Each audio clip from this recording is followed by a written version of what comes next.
Hello and welcome back to Empowered Soul with Nicole. Today I want to talk about how everybody has access to tap into the spiritual world. And I know there's a lot of gatekeeping, there's a lot of misconceptions out there about who has the ability to tap in and hear our departed loved ones and connect to spirit guides, connect to your team, your angels. And I just want to really talk about it and break down a lot of the misconceptions about how this is a quote unquote gift and how only certain people are allowed to access this information, because it's absolutely not true.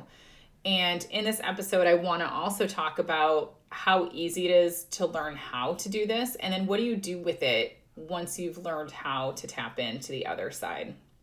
Because I think knowing that your departed loved ones, your angels, your guides, knowing that they're out there and watching out for you and they want to support you and guide you on this amazing journey of life, it's a game changer. It's such a game changer for living this, I'm going to be honest, very difficult experience that has a ton of up and downs. It's a roller coaster out here. There's good days, there's bad days. There's days when you've been blindsided by something happening in your life that you never expected. And to know that there's a bigger picture to all of this, and to know that they are with you every single step of the way and guiding you towards wherever you're trying to go, regardless of what hurdles come in the way, it really changes your entire world, your entire perspective, when you know that it's not just you living in the muck every single day. And I have to be honest that this is, I hope my kids never listen to this. This is by far the most rewarding thing that I have done for myself. I'm going to say it that way. Learning to tap into the spiritual world, it's like it opened up this whole Pandora's box in a very good way for me, and allowed me to really see life from a whole different perspective. And it really changed me from this negative, short-sighted, pessimistic, always kind of grumpy and angry attitude into who I've become today, and helping me really embrace that we're not here to have a perfect life. We're not here to do everything right. We're here to learn. And realizing again that there's that bigger picture out there for me really helped put everything into perspective for me, and help me realize where my values are and what I should be focusing on instead of what I was focusing on, which was completely the wrong thing. So this has been a complete game changer for me. And I really want everyone else to know that they have access to the same information, and you can also change your life by being able to tap in to the spiritual realms. So let's get into the meat of it and talk about a little bit how there's gatekeeping in the spiritual community, and also how there's this misperception about this being a gift, being able to connect to the other side being a gift. Because number one, it looks like a gift, right? It looks like a gift because the people that you see doing this work, they are experts in the field. They have put in the time, they have put in the effort. They may or may not have seen spirit as a child. I don't know. We're going to go down that rabbit hole in a moment. But either way, they've been able to realize that they can tap in, and they've worked very hard to be able to understand, I'm going to call like the spiritual communication, just because it's different than us, right? We have voice boxes, we have expressions on our face, we exist in the physical space. So communication at this level, obviously something we're used to, but learning how to communicate to spirit is like learning another language that you have no idea what it is, right? So they have just done the work to learn the language of spirit over and over and over again, so that they are consistent and accurate and able to relay messages clearly, concisely, in a way that resonates with their clients. But these are the experts, right? They have been doing it for many, many, many years. So when you look at them, when you look at Tyler Henry, Teresa Caputo, John Holland, John Edward, they are, the creme de la creme, because they put in the work, and you naturally are going to look at them and think, wow, that's a gift, right? They're the Michael Jordan of the spiritual world of mediumship, right? I know I left a couple of names you expected me to say, sorry. But I do want to say that it's not a gift. And I love that my brain jumped to basketball, because it always jumps to basketball. I have no idea why, but this is where it's probably my number one sport growing up. So naturally it's there, right? But it's just like basketball or soccer or football or whatever sport, whatever talent you have. Everyone can learn the basics of it. But over time and with practice, that's when you get good at it. And that's when you turn into Michael Jordan. And that's when you turn into Kevin Garnett. I can't remember all the basketball names. LeBron James, right? Like that's when you turn really good, is when you put in the hard work and you're doing it for hours and hours and hours every day. And you're facing every single obstacle, every single opportunity. And you don't take challenges as I'm not meant to do this. You take challenges as I'm going to work hard to overcome this obstacle and get better than I was before. And that is the difference between hard work and talent, because people can be naturally, I'm going to say, more talented in this work, because you do, as we talked about, have people that see spirit as a child, right? You do have people that are naturally just more tuned into the spiritual world, those people who get the insights and the nuggets of gold out of nowhere with no training, right? So there are those, I'm going to say, naturally, quote unquote, gifted people that are more adept to this type of work. But if you don't take that natural talent and put in the hard work, you're not going to be anywhere good, right? That's just, you need to practice. You need to understand energy. You need to understand the spirit of the language of spirit consistently, accurately, in order to be at the level of the top performers of this field, just like every other career, right? Like every other role, top talented person across any industry. So I guess that's my point, is that you are going to naturally have more talented people that can access things a little bit quicker than other people. But it doesn't mean that if you didn't see spirit as a child, if you don't very easily tap into spirit the first time you have a class, it doesn't mean you're not able to do this. It just means you have to work a little bit harder. But again, hard work can outdo talent any time, any day. And this is something I tell my kids all the time. Like, I don't care that you naturally didn't know how to shoot a shot on the basket. If you're practicing, then you're going to get good. And then you're going to be better at the kids who are good but lazy, right? Hard work, people. This is my motto in life. This is why I overcome things. Because I just don't stop. I don't quit. I'm like a dog with a bone. I don't quit. So that's my whole spiel. And you're going to find people on social media that gatekeep this and say, you can't do this. You're not tapped in. You didn't see spirit as a child. You can't do this. And you know what those people are? They're people that have giant spiritual egos that they need to stroke, because they need to feel that they're important and that they're special and that they're better than everybody else.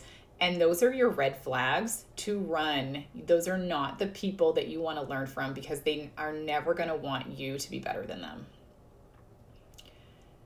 And if you have a teacher that's like that says, I'm amazing, you're never going to be as good as me, you're never going to be as talented as me, and you get into class with them and they constantly put you down or give you gotchas, or tell you everything that you're doing wrong without trying to teach you how to do it right, those are the teachers you want to run from, because those are the spiritual egos that I warn people about, that are only out for themselves and to lift themselves up by making other people look bad and by pushing them down. So I digress there, but watch out for the spiritual gatekeepers. They're real.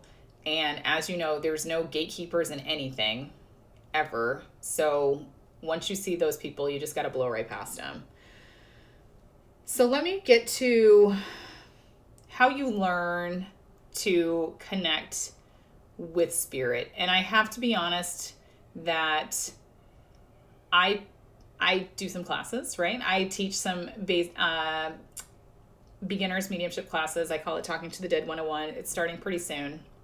But really how you connect to spirit is you just need to find a teacher that can teach you the basics And then you will be off and running, because it is not rocket science how to connect to the other side. But what is so cool is once you learn the mechanics of it and the how-to of it. Oh, excuse me, I have a frog in my throat. Jeez, my goodness. Excuse me. And once you are able to understand those mechanics of it and learn like the step-by-step process and how to connect to the spiritual world, what is so cool is you can actually use the same spiritual communication modality to kind of tap into everything. And I say, I'm going to pause for a second before I go forward. I say that you want to work with a teacher because it's just easier. You're going to get there faster. So I told you that I started with an 8-week class when I started mediumship. My teacher was good. She taught me the mechanics, but again, a little bit of what I discussed earlier was true, where I knew I couldn't stay.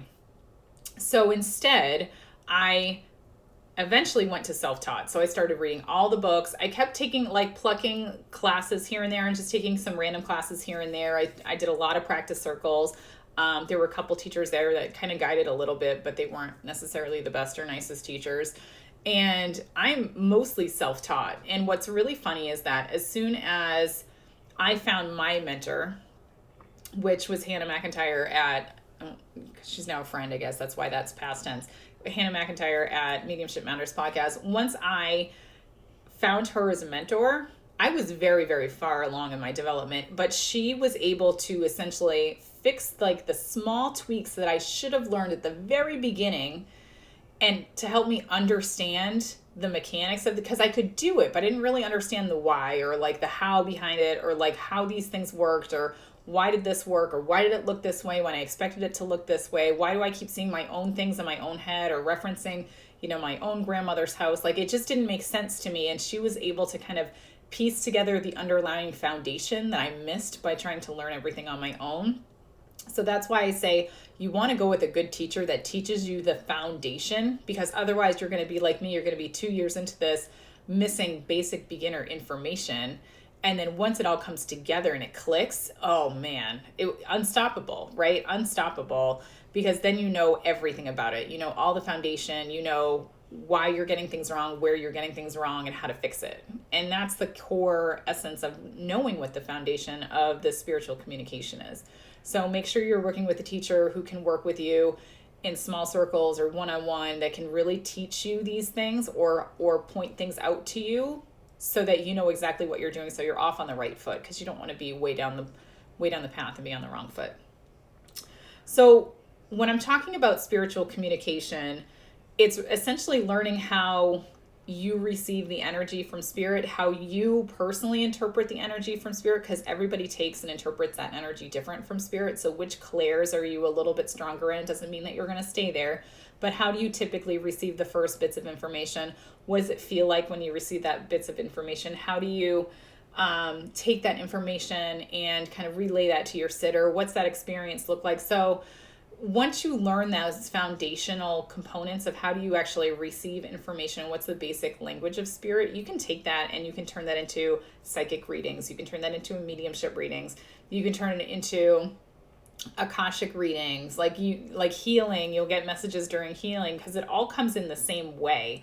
And I think that's the most interesting thing about the whole class structure. And this is why I kind of struggle with my own classes, because it's all just spiritual communication. And then which frequency do you want to tap into? What do you want to do with it? And that's all about intention. So once you learn the basics, you can decide what frequency you want to tap into, like which dial on the radio do you want to use, and then move into that frequency, that station, so that you can get the information that you want. And it sounds so basic, and it really is so basic, and it's just practice to get really, really good at it. So that's kind of what I teach in a lot of my classes, is how do you connect. And I recommend people start. For me, I started with mediumship. I found it to be very helpful, because starting with mediumship allowed me to check and validate the information I was receiving from spirit in a very black and white way. your grandmother's dead or she's not dead. Your grandmother died in her 80s or she didn't die in her 80s. She died of lung cancer or she didn't die of lung cancer. So for me, having this very black and white, evidential based modality to start with allowed me to very clearly get the information and know what I was getting wrong and where I was getting it wrong, and trying to increase the accuracy of that. So once I was able to bring in information and have evidence that backed up, yeah, I'm not crazy, yeah, I'm talking to spirit, yes, I'm accurate in that, then I felt comfortable moving to the other modalities like psychic work, like Akashic records, because it was such a good foundation for me and it provided that evidence, that data that a skeptic like me needed to move on to the other modalities and feel more confident in it. So that's kind of how I recommend folks start in general. And then what's interesting is what you do with it once you learn it, because there is the full gamut here. You can go from, I took the class, it was a really fun hobby, I'm now going to go on to my next hobby and do something else, which is totally fine. I think of it as just like a little tool that you'll have in your tool belt. I have other people that learn the basics but just want to kind of use it as a way to connect to their own spiritual team so that they can kind of integrate a little bit more spiritual side into their life every day. Can they get a little bit more guidance every day? Do they know how to tap in when they need advice or feedback so that they can use their spiritual team to help them weigh in on decisions they're making, you know, small or big, on a day-to-day or just a milestone basis? And then I have other people that want to do this work part-time. So they keep their day job and then they do part-time and they do readings on the side, make a little bit of extra money. Who doesn't love that? And then you have people that want to really go head on in this, work this full-time, quit their job and do this full-time, right? So it really is the gamut of what you want to do with it. And I don't think there's a right answer, right? It needs to be the right answer for you is with whatever you want to do with this. But who doesn't, but if this is something that you're passionate about and something that keeps drawing your attention, I have to say there's a reason for that. So if you are like drawn in and you keep hearing mediumship and you keep hearing repeated things about how I want to learn how to do this, I want to learn how to do psychic readings, I want to learn how to tap in, receive advice, receive feedback from my loved ones and my guides, I think it's a great place to start. And there's no accidents in that you keep receiving the information. It's probably your little nudge from spirit that that's the direction that you need to go. So I'm going to put that out there. I will say that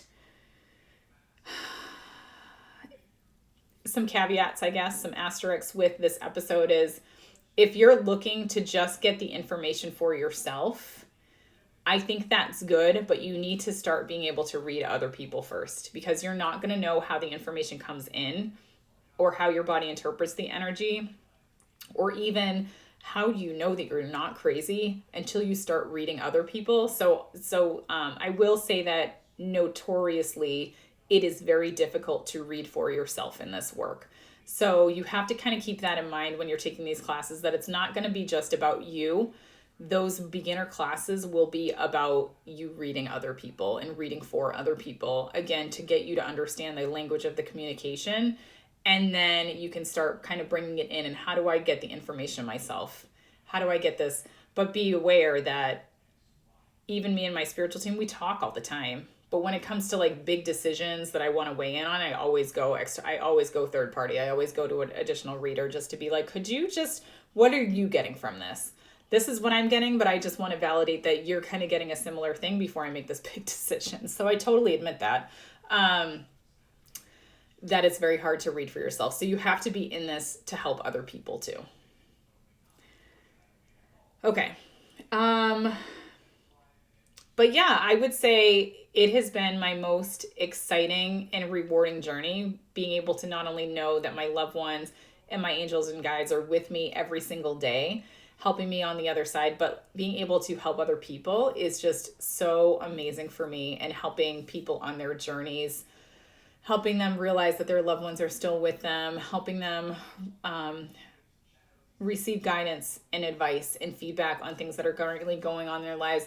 There is nothing more rewarding than allowing people to realize that the spirit world is real and that they have cheerleaders helping them and watching over them every single day. And I started the episode with it, but this is by far the most rewarding thing I will probably do in my life for me personally, so that I can help other people, and it makes my soul happy to do this work. So here's my little plug. If you're interested in learning mediumship, I do have a class coming up. It starts on November 11th. You can actually go right on my website, mediumnicole.com, and I think it says Learn with Nicole, and you can actually go on there and read the reviews from the last class that I had, which was essentially my pilot class. I I wanted to run the curriculum by a small group of ladies. I ended up having 13 women sign up. It was a big group, which was awesome.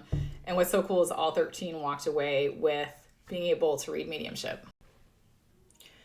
So it was such an amazing class. So you can go right on my website. You can see what we talk about in there, which is essentially, I give you the basics of, why you shouldn't be afraid, what's up with the clairs, how do the clairs come in. I'll talk about how do we connect, how do we receive evidence, how do we receive messages, how do you kind of bring that together in an end-to-end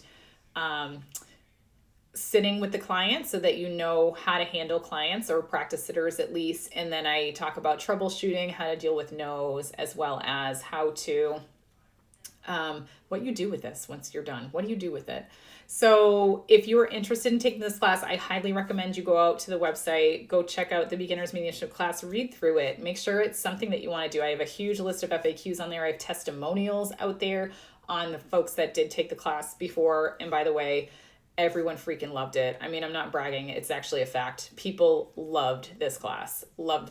And even as I post things, you might see a couple students posting on my things about how great the class was, because I know I've seen a couple of them do it so far. So if you are interested in learning mediumship, now is the time. I don't want to know when I'm going to run. The next one will probably be sometime in the new year. It'll probably be during the day instead of nighttime, just because I would like to get my nights back a little bit. But if you're interested in learning how to do evidential mediumship, I would love to see you there. All right, that's it. That's the end of my sales pitch. But I just want to thank all of you for listening in. I hope this was helpful for a lot of you, and I hope that if you've been on the fence about whether you're able to do this spiritual work or connect to the spirit world, I hope this gives you the push that you needed to realize that everyone is talented, everyone is gifted, everyone has the right to connect to the spirit world. And I hope that everyone does, because it is such amazing and rewarding work. All right, that's all I had today. Thank you all so much. I hope you all have a wonderful day. Take care.